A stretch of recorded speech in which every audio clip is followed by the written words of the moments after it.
ലിവർപൂളിൽ ജനിച്ചു വളർന്നവൻ 6-ാം വയസ്സിൽ ലിവർപൂളിന്റെ അക്കാദമിയിലെത്തി. അക്കാദമിയിലെ മികച്ച പ്രകടനം ലിവർപൂളിന്റെ അണ്ടർ 16, 18 ടീമുകളുടെ ക്യാപ്റ്റനിലേക്കും എത്തിച്ചു. 2016-ൽ ലിവർപൂളിൽ തന്നെ സീനിയർ കരിയർ തുടങ്ങി.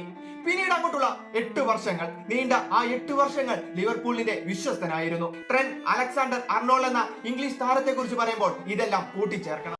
എന്നാൽ അലക്സാണ്ടർ ലിവർപൂൾ വിടാൻ ഒരുങ്ങുകയാണെന്ന്. അടുത്ത സീസണിൽ റയൽ മാഡ്രിഡിന്റെ തൂവെള്ള കുപ്പായത്തിലായിരിക്കും കാണുക എന്നത് ഏറെക്കുറെ ഉറപ്പായിരിക്കുന്നു. ട്രെന്റിന് പുറകെ റയൽ മാഡ്രിഡ് കൂടിയിട്ട് കുറച്ചധികം കാലമായിരിക്കുന്നു. അലക്സാണ്ടർ ലിവർപൂൾ വിടുമെന്നത് പരസ്യമായ രഹസ്യമായിരുന്നു. അതുകൊണ്ട് തന്നെ ആരാധകർക്കും അതിൽ ഒരു അമർഷമുണ്ടായിരുന്നു.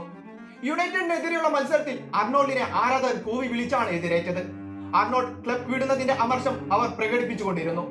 33-കാരൻ കാർവഹാലിനും 34-കാരൻ ലൂക്കസ് വാസ്കസിനും ഒരു പകരക്കാരനെ ടീമിലെത്തിക്കാൻ സമയമായി എന്നയാൾ മനസ്സിലാക്കിയിരിക്കുന്നു. റയലിന്റെ കളിശൈലിയിൽ ആ പൊസിഷനിൽ അർണോൾഡ് അല്ലാതെ മറ്റൊരു താരവും ഇന്ന് ലോക ഫുട്ബോളിൽ ഇല്ല.